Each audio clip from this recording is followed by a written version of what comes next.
Hey, everybody. The buttons actually do work. I'm glad to know that. Anyways, today we're going to be talking about how Tim and I have handled worry/anxiety over the course of 2021, which can be arguably said to be maybe more difficult than 2020 has been. I don't know, depending on your perspective. So let's jump right into that.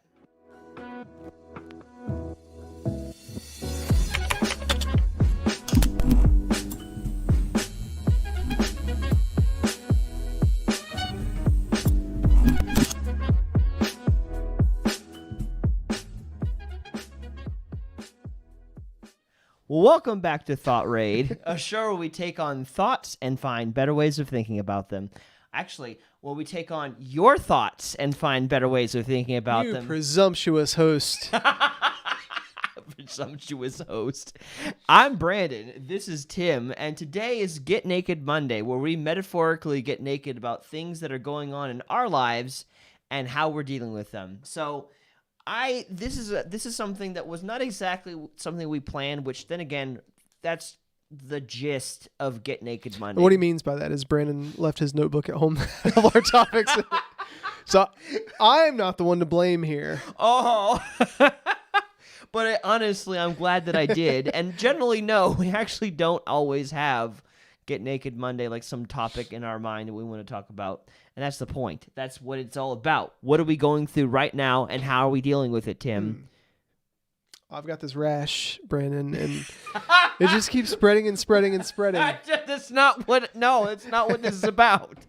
Anyways, so one of the things that I wanted to talk about today is something kind of fresh that I'm kind of noticing about myself, and it's something to rejoice about, but it's all linked to the whole topic of worry and anxiety. And for me, I don't know about you, but for me, 2021 is much more anxious making than 2020 was. Like, yeah, the pandemic was bad, and definitely the stuff that happened with George Floyd's death and the riots that ensued after that point, all that was not great.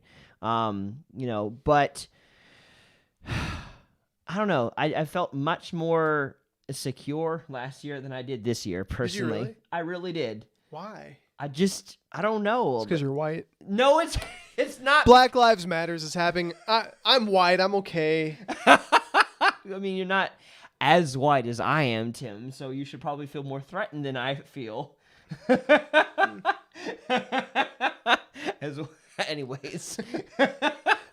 Yeah, well, I think it's all a matter of proximity. Jokes aside, because when it comes to racial things, proximity is different for me and Brandon, but also, my family, and by family I mean my immediate nuclear family, which is me and Ariane, and her family. They're the ones proximity wise, not just like nuclear family, but closeness to me. They're all in the medical field. So worries for me were different than worries for you. I feel like your worries last year and in the past year have mostly been, and I don't want to be assumptive in this, but like very propaganda focused or media focused. Yeah, that's a good portion of it. Like, honestly, COVID did not scare me. Like, it scared me for a hot second. Like, there was a definitive moment where I woke up, I felt sick, and I was like, is this the time? Like, it's my time to go. It's my time to go. And then it passed the next day, and I was fine. So it was like I had far less worries about, COVID than anything else. There it is. We're actually at 1080p, which is fantastic. This whole time. Anyway. So, so that wasn't that bad. And, despite the riots and things that are going on last year, there wasn't any of that going on in Winston-Salem. So I wasn't concerned about someone coming and throwing a Molotov cocktail through the window. We almost had that though, because there was that I don't even know what it was. Was it a peaceful protest? Or there was something that happened downtown Winston, and I was like, wow, is it actually going to happen here? Because nothing ever happens in Winston. Key word, it was a peaceful protest. That's the thing, though, because based on what the media was saying, you'd wake up and go on Facebook or you'd turn on the news or whatever. And it's like there were all these protests that have gone crazy all over the country in the major cities, like in DC and whatnot. And then there's this propaganda that, oh, it's the Proud Boys, it's the government doing it. It's this, it's that. And it's like, but here in Winston, we just had a few people get together and they're like, hey, we have an issue with this and we just want to take a stand and it say, actually went really well. From some of the stuff that I saw, the videos related to the stuff in Winston-Salem, you could see that the police were very respectful of the people and told them that we're doing our best to take care of them and support them. That's what I saw. Did you go? No, I didn't go. But I saw videos that people had posted on Facebook about it. So it was like, I was not particularly concerned. My roommate and his girlfriend at the time, now wife, went to one of those rallies. And she would come and she would have her car would be painted with, names of people that had died. The videos. Slightly off. Sorry, guys. Oh gosh.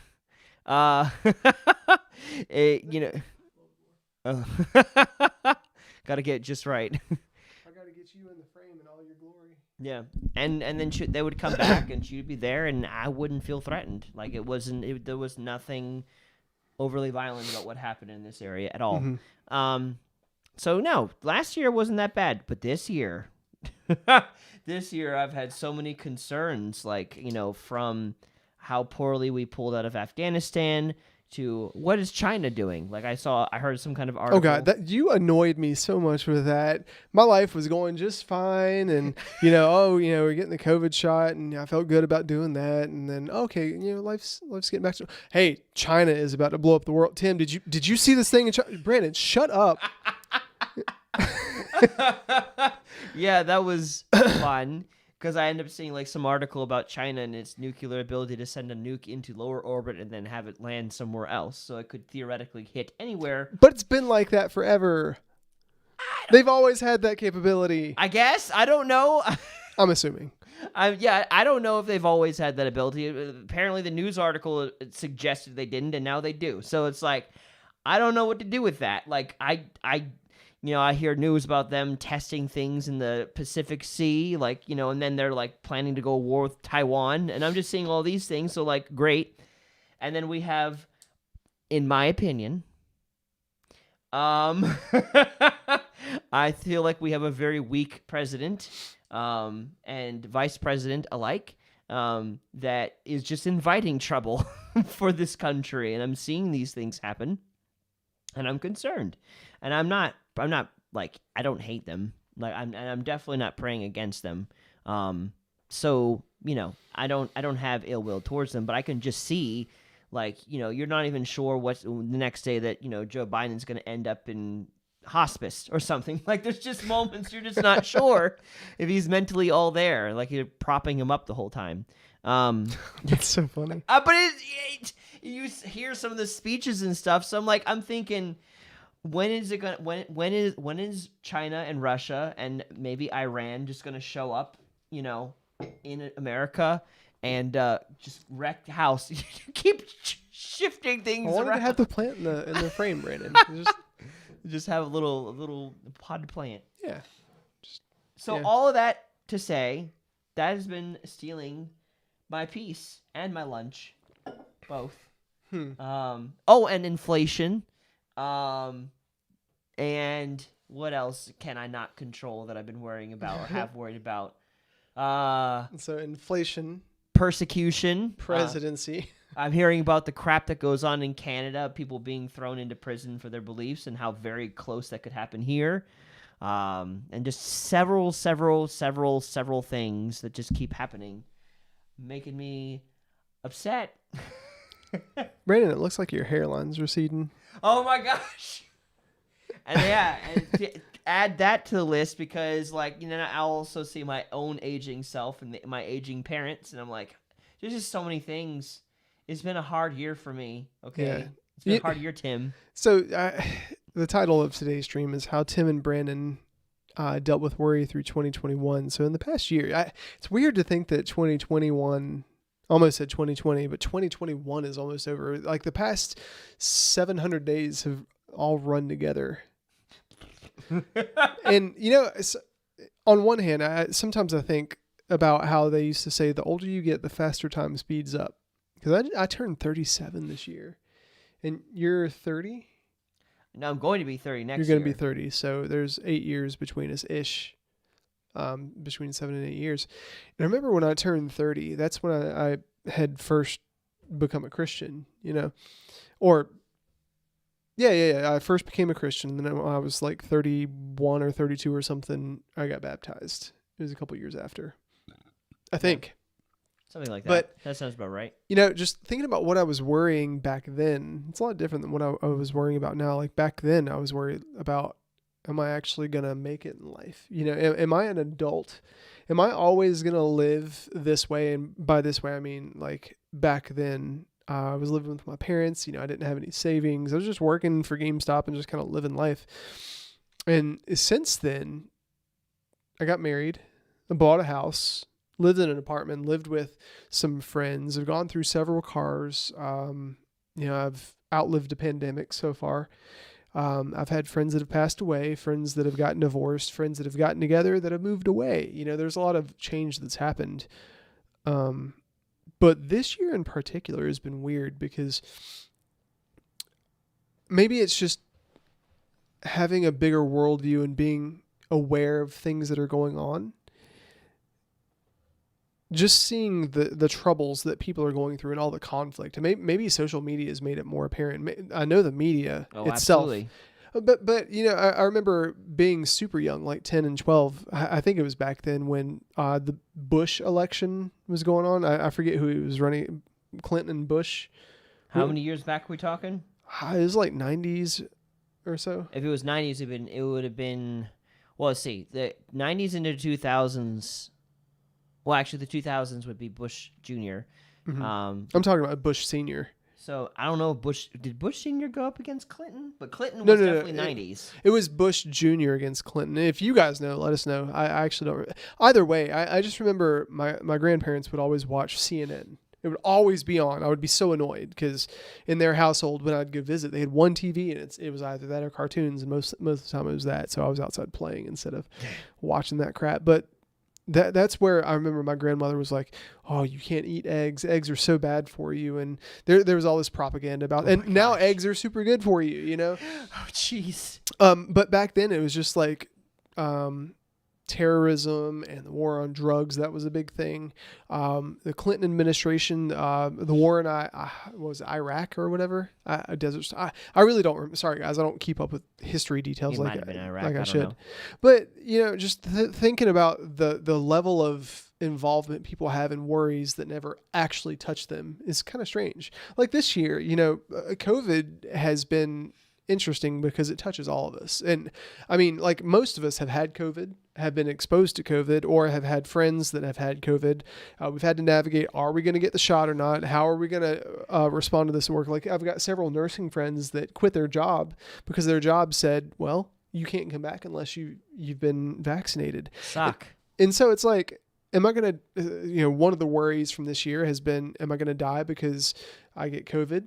Or am I going to die because I get the vaccination? And nobody really knows. And when I choose one of these options, I'm going to be persecuted by somebody. So there's no right answer as far as like acceptance goes. You can't make one answer and be accepted by everybody because it's a 50-50 split almost, you know? That reminds me of another thing that I was worrying about this year. What? You know, just with the whole thing with the COVID vaccine, the mandates and everything, I was fully worrying and expecting to end up in prison for not getting it at some point. Like potentially like, you know, they're gonna have that card system, which I don't know, you never know, that could resurge. And then if that happens, then what's gonna happen? Like, cause they're already like kicking people out of their jobs because they don't have the vaccination. So like, it wouldn't be a far stretch for them to come for me. And then I go to work, and here on the billboard is, you could be the one to, you know, either flatten the curve or to expand them. Like, why? This is literal propaganda. This is to make you afraid so that you get that vaccine. I don't need this in my life. Well, okay, so thinking about motivators, I don't think that everybody that involved and all the people involved with like leadership and stuff who entertained the idea of putting those little things up like Vax or mask or whatever.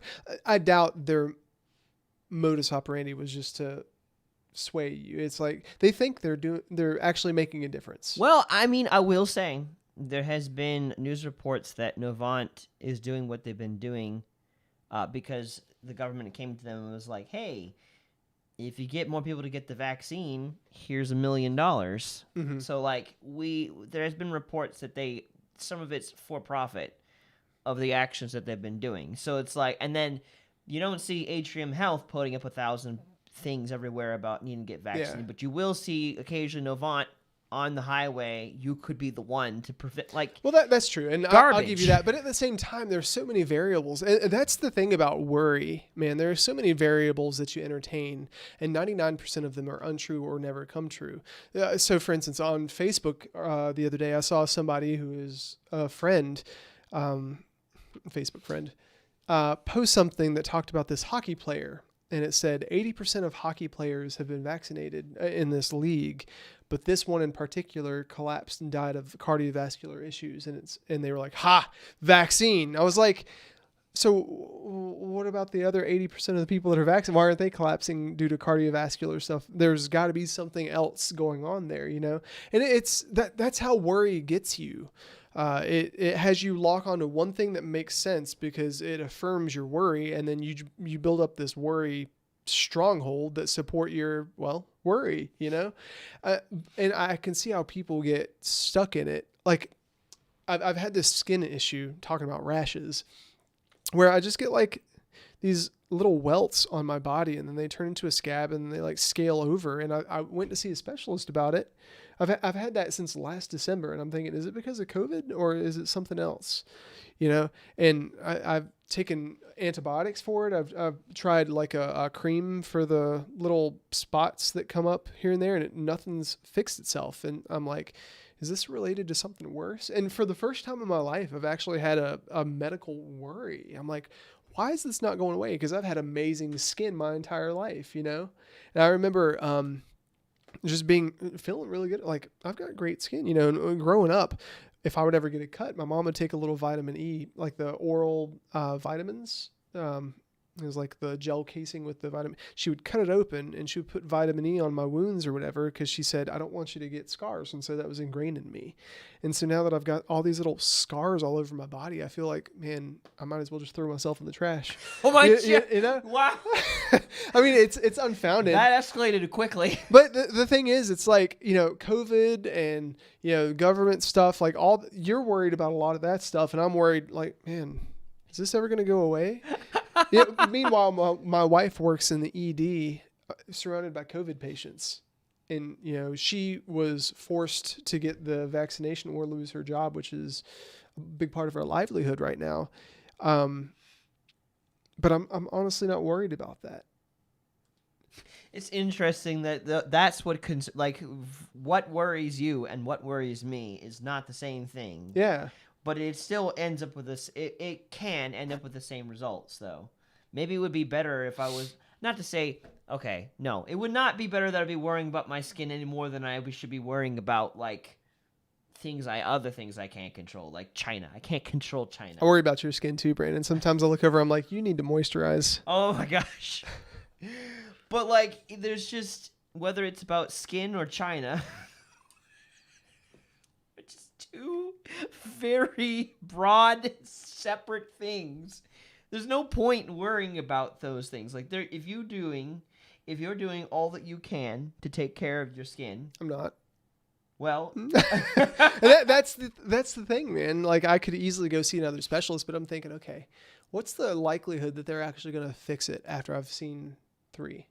Or I've gone through 3 things. And then how much is that going to cost me? And is this just going to go away on its own like some things do? Am I just going to die before that happens? Who knows?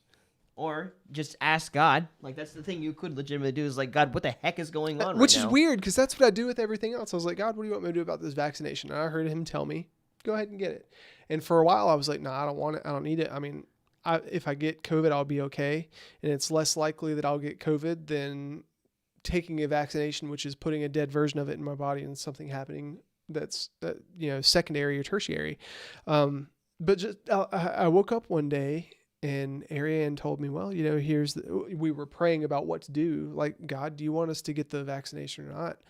And then, like, the very next day, she gets an email from her employer that said healthcare workers are now required to get the vaccination by October. The day after we started praying, like, God, do you want us to do this? It's like, okay, well, what about further confirmation? So we let that settle for a couple of days. And I don't know, I just had a peace about it, Mm-hmm. And when it comes to like government things, I just realized that the government's just a group of people that are, most of which, and that's arguable, but I'll suggest that most of those people are just people that are trying to do their best, or that some of them that have just been in the position for a long time and are just don't see what we see, or have the same complications in life or the same concerns that we do, so that the relation point just is not there. Oftentimes they're like upper management or like corporate. Yeah. Well, somebody drew this conclusion the other day. They said a lot of times when you're hiring people, when you see somebody that's age 65 or older, they're not hireable either because their mental faculties are on the decline, or they just don't have the applicable skills to do the job. And then the follow-up statement to this was, and yet 90% of our government is made up of this group. I saw that, and that post made me mad.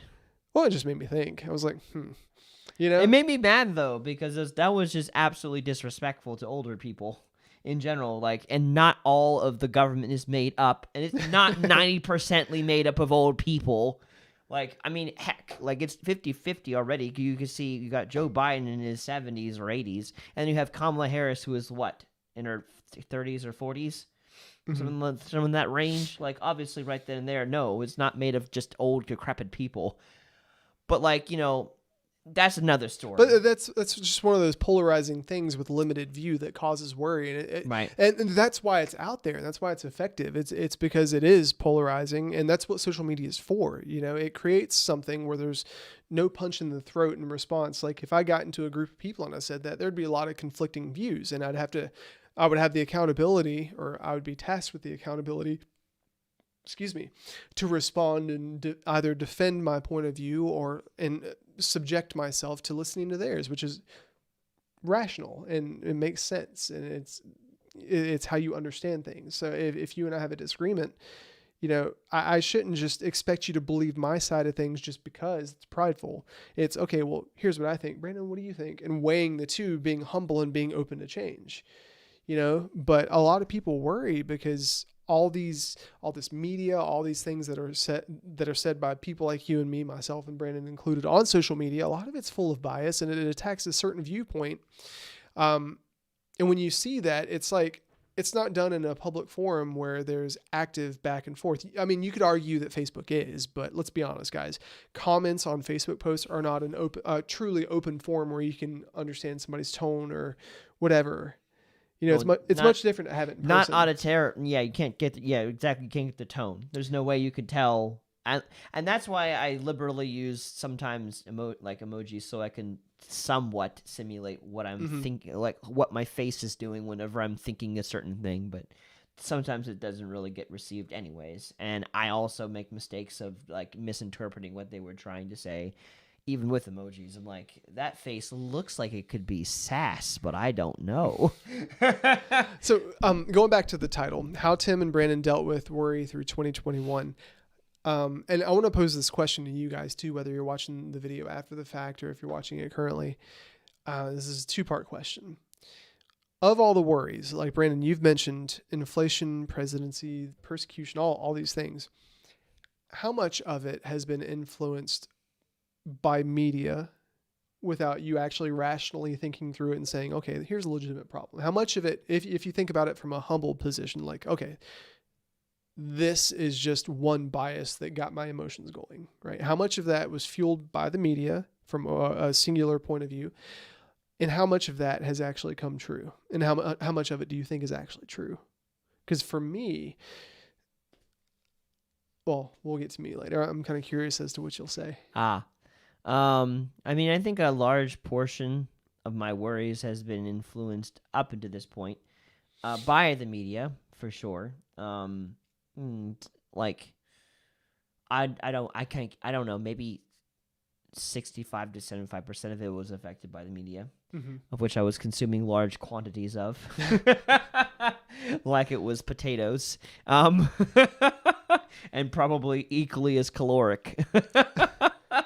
But yeah, a large portion of it was influenced by it, because the reason why I partook of these potatoes, of these news potatoes, was because it's like I wanted to be able to properly help others. So to help others, I must understand what's happening. To understand what's happening, I must dive. I must dive into the news. Hello there. Good to see you. So like I would have to dive into the news to like what's going on. I don't know. Oh, that's what's going on. By the way, we're talking about just worries that we've worked through in 2021, and soon we're gonna be talking about how we've been dealing with those. So good to have you here. But anyways, sorry, I'm jamming my foot into your knee. That was not what I was trying to do. I was trying to cross my leg. So a large portion was that because I wanted to help people.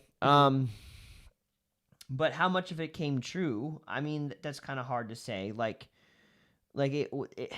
there was predictions, I guess, that it tried to make often. I don't know how much of it came true or didn't come true per se. Like it was just what was happening, and so I guess, there's this constant prediction of America's gonna, dive into communism and die, like that's gonna end up happening. And I can see evidence of that beginning now. I feel like if it's going to happen, unless in my current assessment, there would have to be change enough of happening in the individual lives of people in America, or it will just continue to slowly meander its way in that direction. And when it will arrive there, I don't know. But like, I really don't know. Like, that's a hard one to answer. I can't just say like, this is the amount of things that actually happened, and this is the amount of things that didn't happen. like it was potatoes. Exactly. I consumed it like it was potatoes. Oh gosh, I'm moving this thing around. Also, I need to make this a little bit larger so I can see what Austin's saying over here. He's saying some stuff. No worries here. All you have is now. The past is a memory. The future is in anticipation. Yes, you're jumping ahead of the gun, okay? You're jumping ahead of the gun, Austin. Well, I'm glad Austin's here because when I met him at the fair recently, he was just talking about his life and all the things they're going through. And it's interesting how perspective adjusts our worries. Just putting on a different pair of glasses, a new lens, so to speak, because your worries were more focused on things that you thought would actually help people. The government, inflation, things that were relevant on a grand scale. Big and unaffectable, I guess. Yeah, and on my side of things, I looked at that, and you annoyed me so much this year with your worries. And I'm like, Brandon, come on, dude. Let's just focus on what God puts in front of us, the people in our lives right now, the things we can actually do. And I clearly saw that, and yet I was worried about these little things that I have popping up on my skin every now and then, But then thinking about Austin, and I'm not going to tell too much of his situation just for privacy's sake, but his is more family oriented, like navigating the woes and the difficulties of family life. And that's a lot harder, because if you guys know me at all personally, you know that I really want a French bulldog. Like I really want one, but they're so expensive.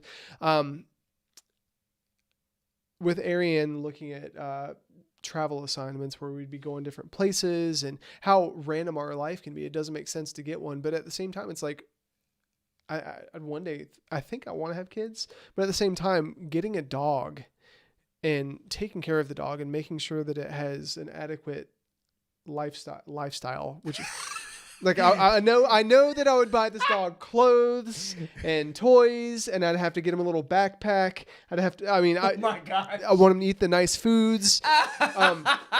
But just thinking like, I don't even think I'm ready for a dog, and just worrying about that, how I would take care of that, It's a whole different mess of things. And it's like, it's so scary thinking, okay, well, I'm responsible for another group or entity in this world, just like you're thinking. You have all these people in your life, and you're trying to steward a good, godly, healthy, anxious free perspective. I want to challenge you, Austin, in what you're saying right now. Saying that God doesn't give a crap about the government, because the Bible disagrees with you in what you have to say about that. And I want to just be upfront and blunt about that.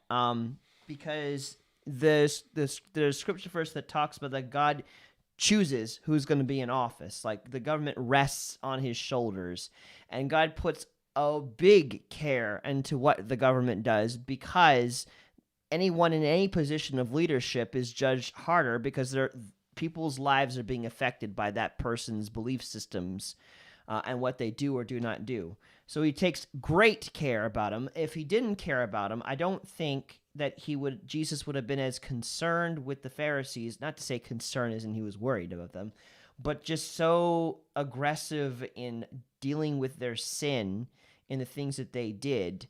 So maybe you worded that incorrectly, but if I am reading what you're saying correctly, I just want to challenge that, and I would say that he does care about a lot. And that is why I have, in turn, been concerned, but I've been concerned beyond, honestly, what I'm able to do about it. I can't. There's nothing I can do about what the government does. I'm not in government. I probably never will be in government, at least not in a nation's government, maybe corporate. I don't know, but not a nation's government. Brandon, did you know that when I was younger, I think second grade, they asked what you wanted to do when you grow up? Typical second grade question. And you know what my response was? I want to be president. Well, I actually wanted to be president at one point. I wanted to be a judge. Yeah. Well, I mean, behold the skin color. Wow. Just kidding, guys. Look at all this privilege to judge people. But, just thinking about, I understand what Austin is saying, and I kind of agree, because just thinking about how Jesus wasn't born into the government, like God could have put himself into a man that could change. But the whole concept, I think what Austin's trying to convey, he said, but isn't God so far above that? He's on a level so much more scientific and spiritually, to a degree I don't believe we fully understand yet. I think God's agenda is so greater than humans' agenda. Yeah, yes. And I'll agree with that too, because if you look at the Old Testament, especially whenever a nation just got into some foolishness. Yeah, no, so to be fair, I'm not saying that man's ways are greater than God's ways, just because they happen to be in the government, somehow it makes their ways better. That's not what I'm suggesting. What I'm suggesting more so is that God cares a lot about it, that he hand selects who ends up in government. Whether they do what he wants them to do or not, that depends on the person to person. But we know that the government rests on his shoulders, and we know that he puts people into office, so he actually hand selects who gets into office. We, the people, don't technically do that. With all this stuff that's been going on over the past couple of years, I remember there's a guy that we're going to go see in a couple of days named Curtis Connor, and he's a Canadian comedian. And when Trump was elected into office, he made all these jokes. He's like, did you see this reality star that just got selected for America's presidency? And just sitting back and thinking about what you just said, like, back then, just thinking where it says God handpicks and appoints those in authority and stuff. I'm like, okay, so we've got this guy who seems like a total piece of crap.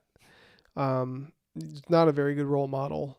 Very questionable ways of leadership. Just look at The Apprentice. Like, the way he handled stuff wasn't very loving. Right. But he's very business minded. And just thinking about, as a leader of the country, the things that he allowed and didn't allow, and thinking, okay, he's got appointed. Interesting. Okay, so God, if you appointed him, what is it that I'm missing? Like, where's the silver lining here? What are you setting up? What are you doing exactly? Yeah. And then beyond that, all the stuff that with Trump happened, and then it started creating divisions between a lot of our friends and just people in general. And then the election happens, and then now we have Biden, and it's like, okay, God, we went from one extreme to the other extreme. It's like, why can't we just get somebody good in the middle, like Joe Jorgensen or something? Like I don't know much about Joe, but it's like that person had my vote just because, well, they just seem like a very grounded individual. But yeah, no, I wanna put this out there because the fact that, like, I don't want to just say this is what the Bible says and then, like, where's the reference? Here's the reference. It's like, let every person be subject to the governing authorities, for there is no authority except from God, and those that exist have been instituted by God. Therefore, whoever resists authorities resists what God has appointed. So he cares. Like Brandon, he's the one who institutes these people. The authorities are telling you to get the vaccination. Are you vaccinated? That's another story.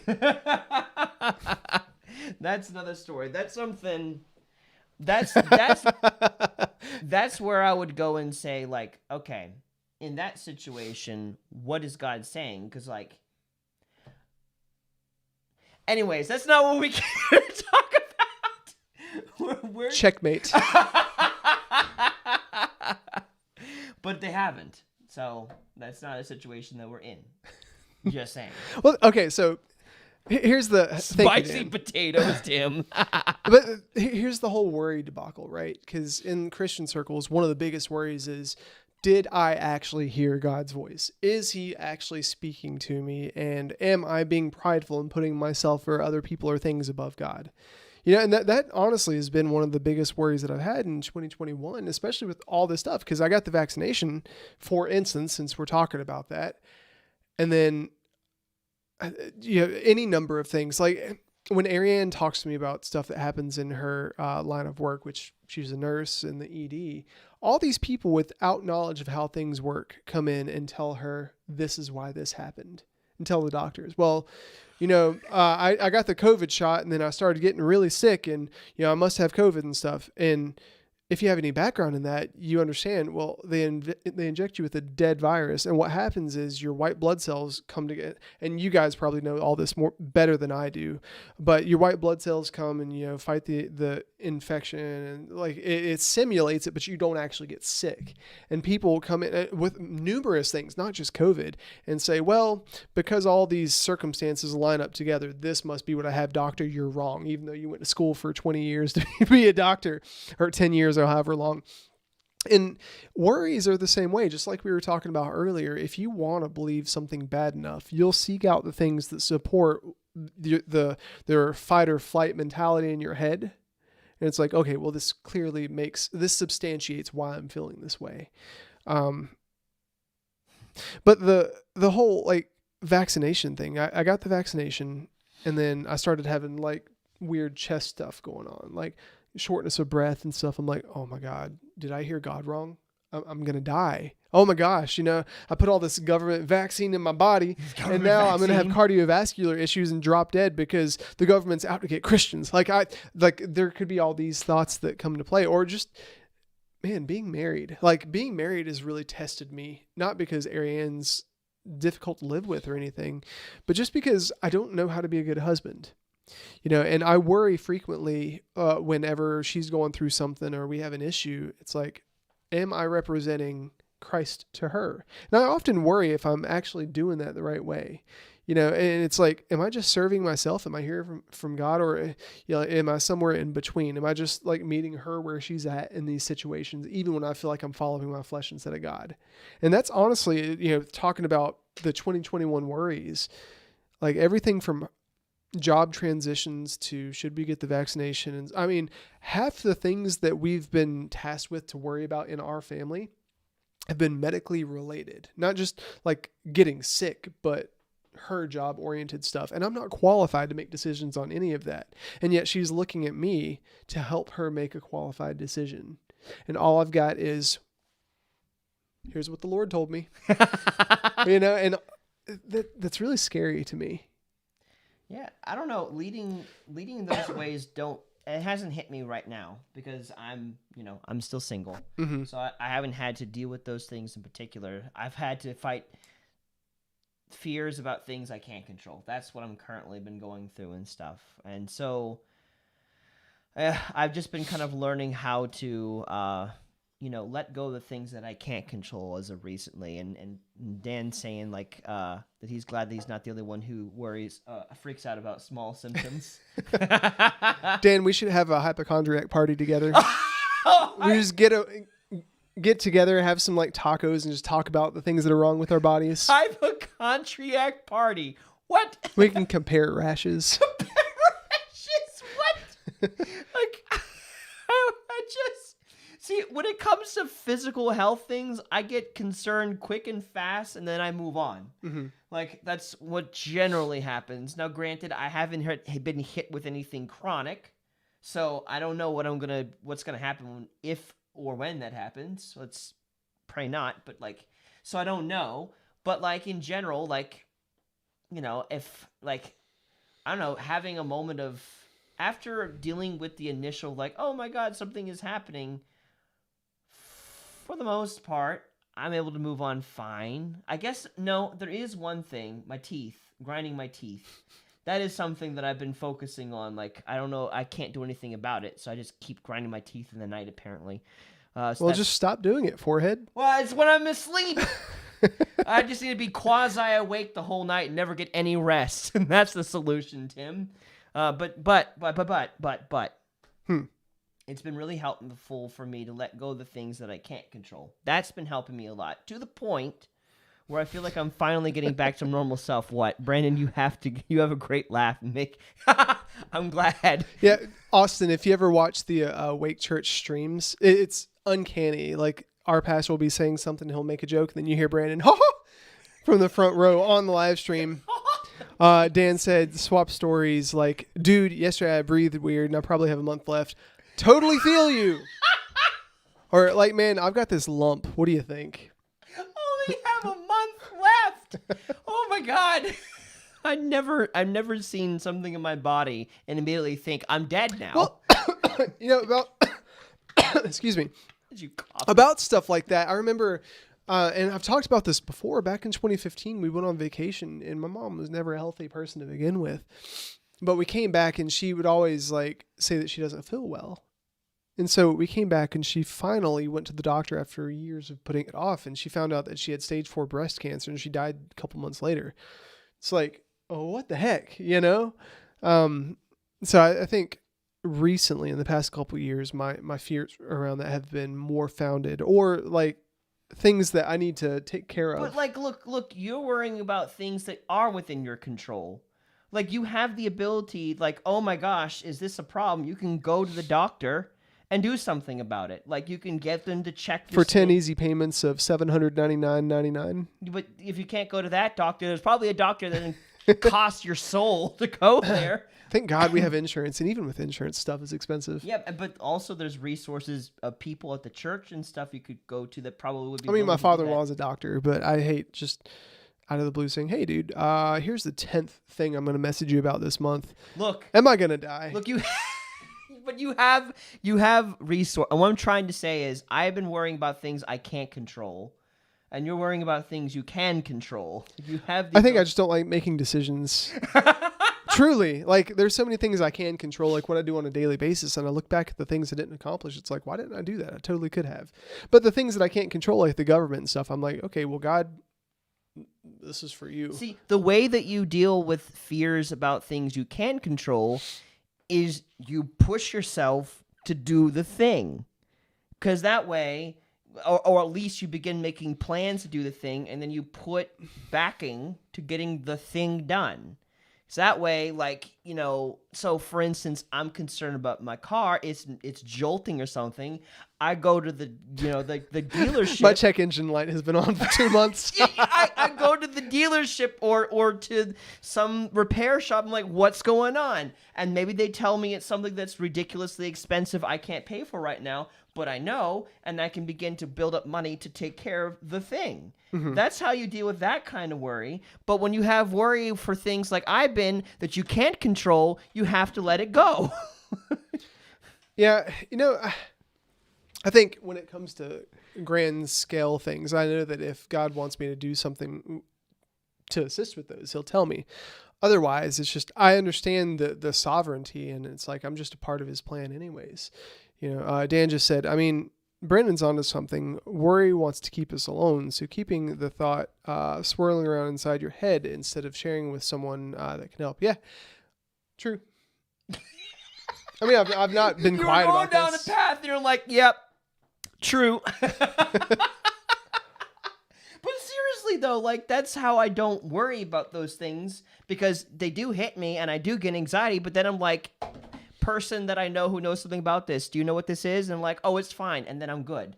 Like, but it's okay. So what about that person that came to you that apparently had worked for the CDC and they just supported your anxieties around the COVID vaccine and everything? Well, then you know what I did. I went and I got multiple perspectives. I didn't just stop with one perspective. I got nurses and doctors and books and other things.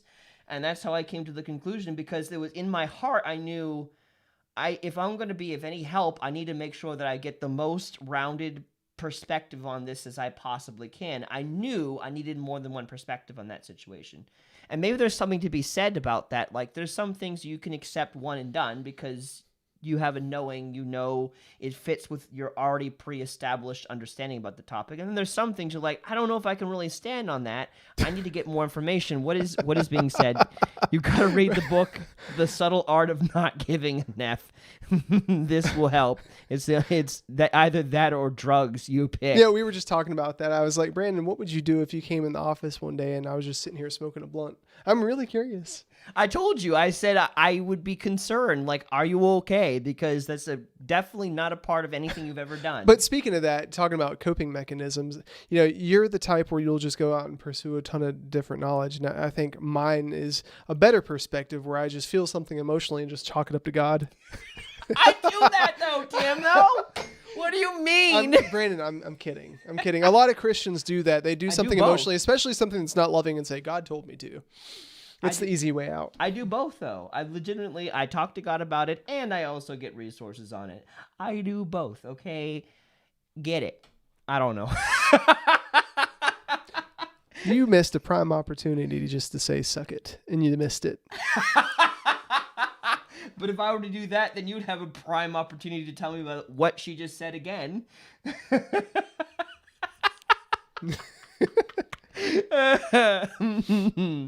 But yeah, no, I mean, if that book is all about, just letting go of things you can't control, then that's something that God has been sharing with me already.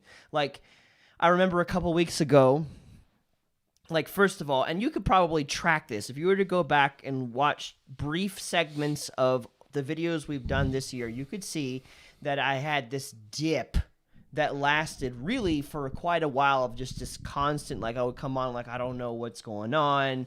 I remember this one episode I was talking about how Ben Shapiro was talking about aliens, and that fried my brain. Another one of those, Brandon, just shut up moments. It literally short-circuited my brain. I was fogged. I was that anxious and consumed with thought. I was fogged. I never knew that was possible. It was like I had too many tabs open on Google Chrome, and Google Chrome is already a greedy piece.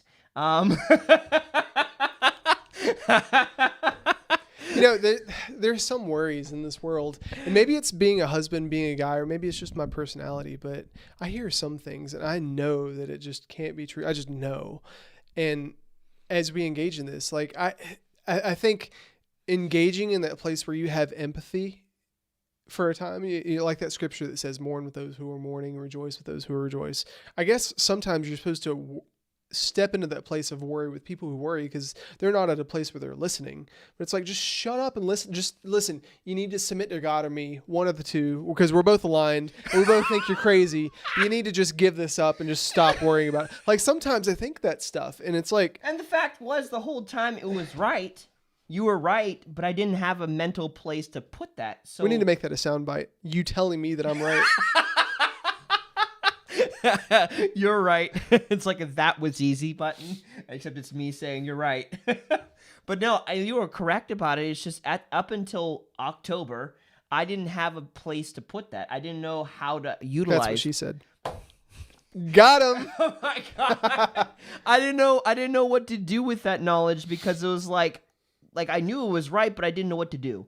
And so then finally in October, after having extra wrinkles added to my face because I was worrying that much, I realized there's nothing I can do about these things. Why am I? Because I already knew about it. God brought me to this place 2 or 3 years ago, but life cycles and whatnot, and I forgot about it, and now I'm back again. So it's just like I realized I can't control the government. I can't control China attacking us or COVID mandates or anything that nature. I can speak up about it, but like after I've done what I can, and that's saying, what can you do about it? If I can do something about it, if I've done what I can, then I'm not going to worry about it any further because I've done my part. Mm-hmm. And so, like, we have ThoughtRaid. I have utilized this platform to share with you what I've learned.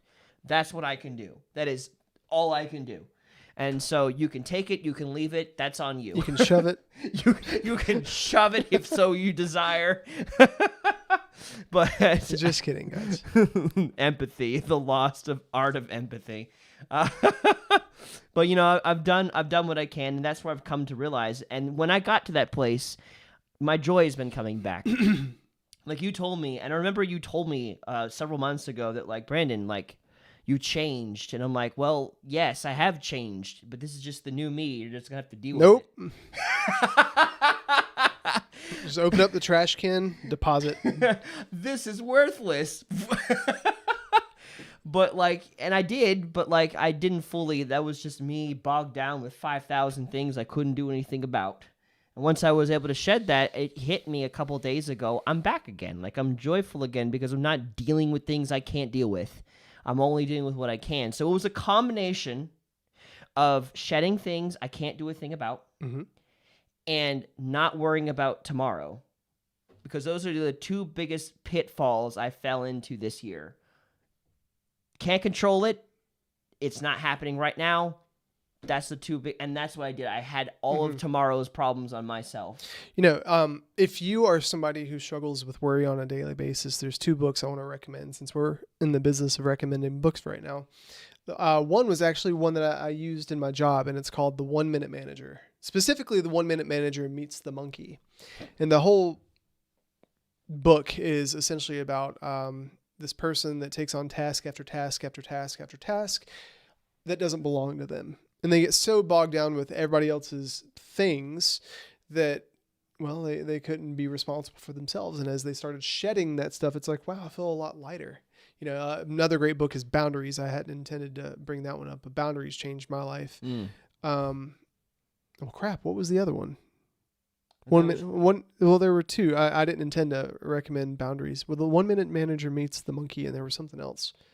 I guess it's irrelevant, but, or is it? Guess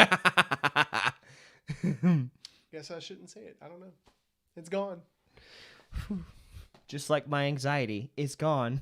It's been so freeing. Yeah.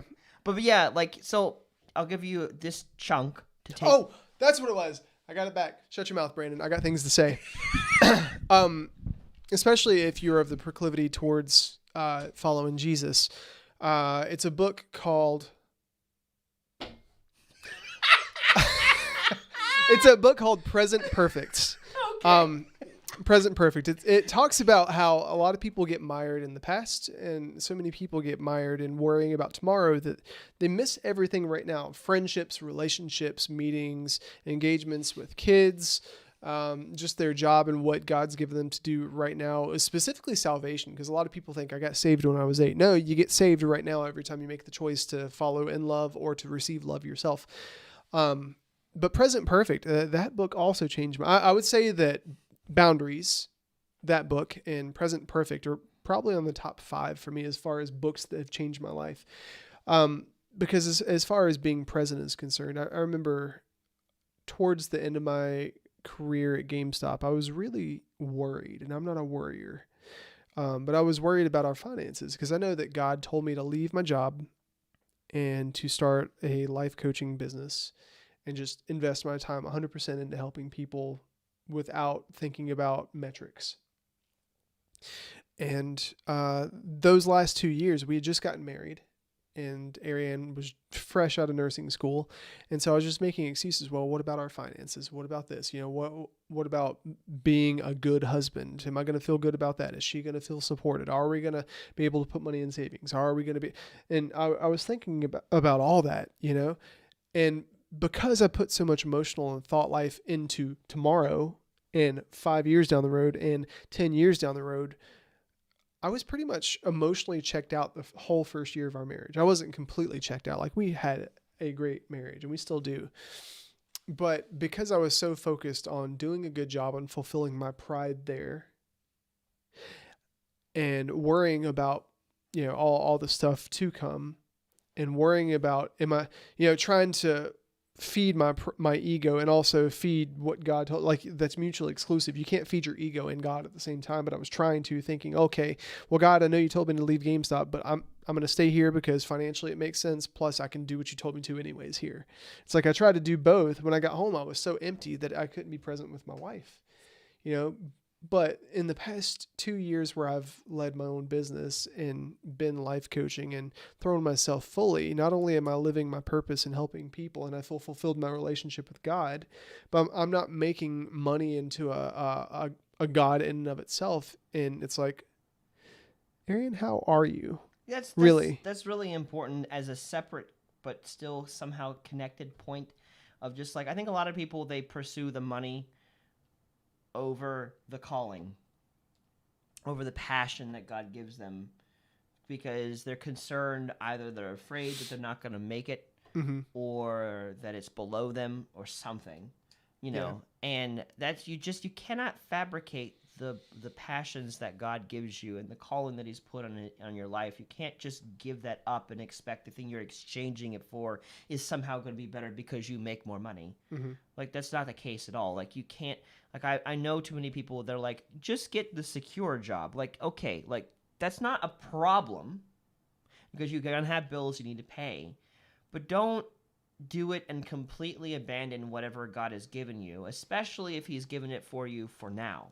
If it's something later, then fine. But if it's something now, then, you know, don't just throw it away because you're worried about what tomorrow is going to bring, because tomorrow has its own troubles. I was about to quote that. Yeah, tomorrow has its own troubles.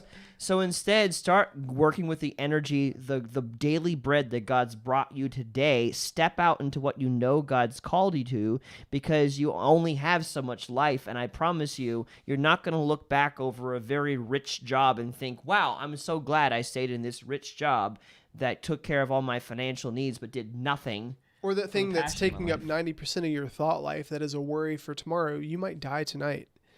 You know, or you might become disabled tomorrow, or something might happen and it's all cleaved from you and it's no longer a worry. Like, think about that car. You know, you might be worried about, oh no, my car has a scratch and I have to pay $500 to have the scratch buffed out because it's a really nice sports car. And then tomorrow you get in a wreck and the car's gone. Well, guess what? All that, because this happened to me, man. I had a Mitsubishi Eclipse. I had a body kit on it. I had the neon lights. Like, I had the wheels. Like, I had all that stuff. Like, my life was such a cliche, but my life was all like street car stuff, you know, and all the money that I made from work went into that car. And when I would go out with friends, like, I would just hang out in parking lots and like look at each other. It was all about that. And then driving home one day, I hit a deer, and guess what? The insurance company didn't know how much, and they didn't care how much money I'd put in that car. They just knew that my car's value was X, and so they gave me a little bit less than X to buy a new car. Guess what I got? I got was like a 15-year-old Volvo S7 that was nowhere near as awesome as the car that I just had. And it's like, I had just put all my chips on the table for this vehicle, and it's no longer there. All these things and all these dreams and all these things that I worried about for tomorrow, gone. All my pride, gone, because now I'm that guy. I'm no longer that cool Asian guy that has the sick car. I'm now this Asian guy that kind of, you know, just putts around in a Volvo that's all beat up, you know? And it's like, well, then what about all that thought and everything that I'd put into it? I mean, dreaming is one thing, but putting so much of yourself into something where it steals you now, that's completely different. Yeah. So don't, yeah. And just kind of coupling with that, giving this gem, presenting it to you to do what you want to do with it. And then we'll close here. in addition to all that, just pay attention to any type of thoughts that are related to things you have zero control over. Because if they're sitting in your mind rent free and you're not trashing them after you've done what you can about them, they're going to continue to compile like they did for me, and they'll bog you down. They'll take your peace. They'll take your mental capacities, which I didn't even know was possible. But so hide it your is. kids, hide your wife. What? How does this have to do with anything? What? Some of them will get it. Never mind. Okay. Anyways, it will take away from you. It won't add to your life. The Bible talks about like how many of you can like change one hair in your head by worrying. You can't. Like there's nothing you can do to prevent a piece of hair from falling out of your head. Mm-hmm. So it's just like, don't worry about it. Don't worry about what cannot be controlled, because it steals your peace. Like the joy that I have in this moment would not be possible if I did not first let go of the things I can't control. Like I'm more joyful. I am interacting with more people. I have more emotional energy than I previously had. And so when I let go of that increased. And when I also let go of things that are in tomorrow that haven't happened yet. So they're like, what if China invades America? It's not currently, not that I can tell. So I'm not going to worry about that. I can't do anything about that. I'm in no military position to prepare for that. I can't do anything about it except pray. So, and I prayed. So that's it. I prayed for it, like for God to do something about it, gave it to him. We're done. I can't worry about it any more than that. He can worry about it. Since doing that, that's helped me become a whole lot more at peace. It's given me a whole lot more emotional energy. It's done wonders for my mental health.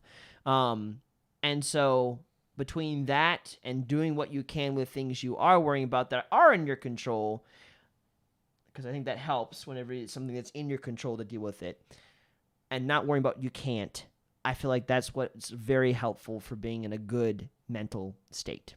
So I think for me, and I don't think I've ever even shown you this, but on the inside of my ring, I actually have an inscription that says, can you read that?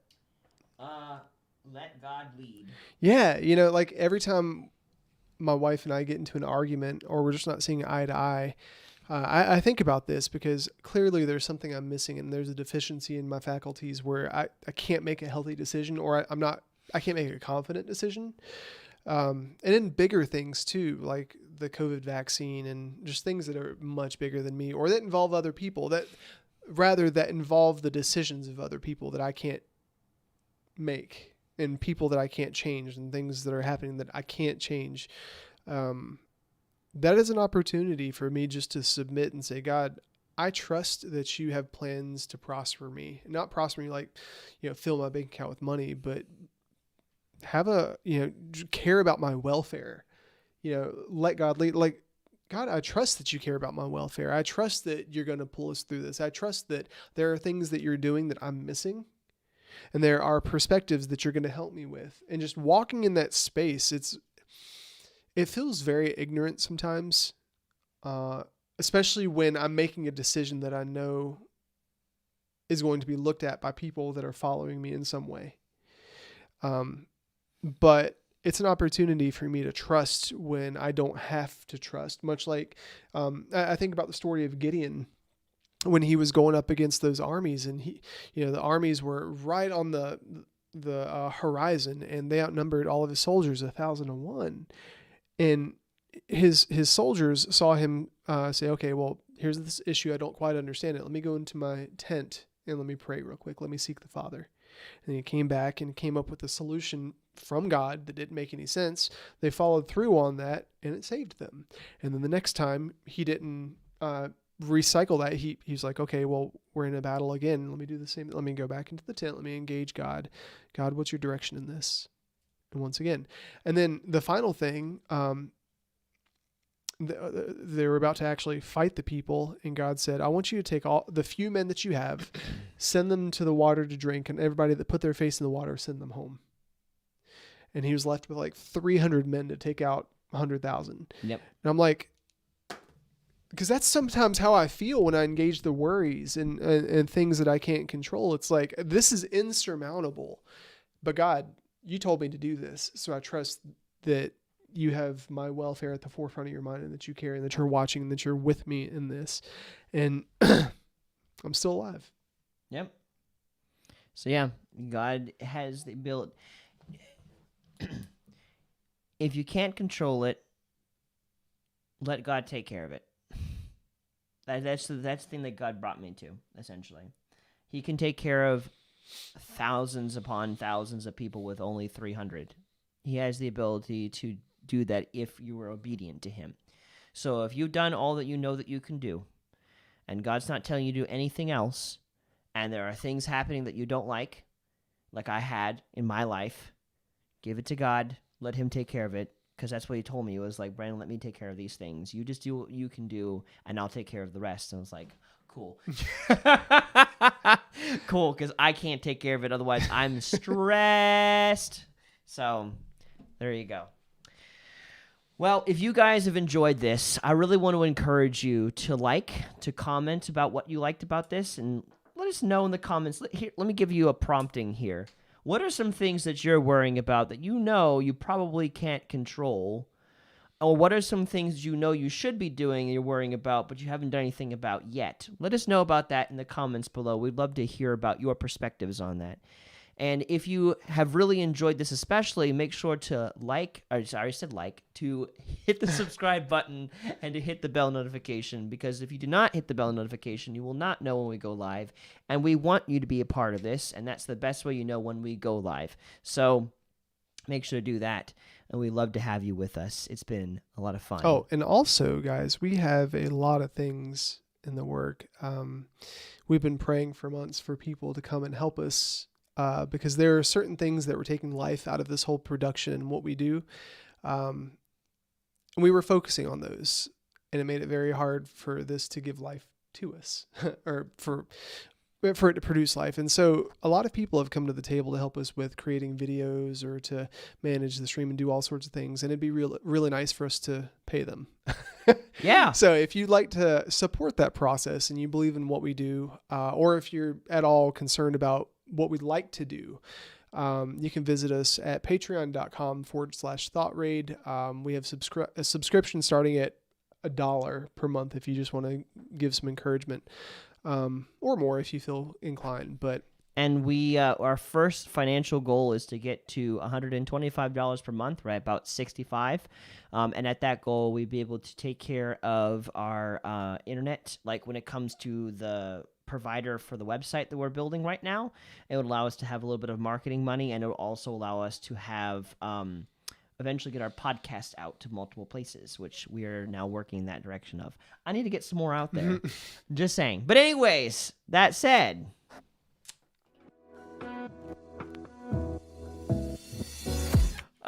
wrong thing. Got ya. We broadcast every week, Monday, Friday, and Saturday at 7 p.m. We will be live again this Friday at 7 with some gaming between Jared and Tim. It's going to be spooky. Yes.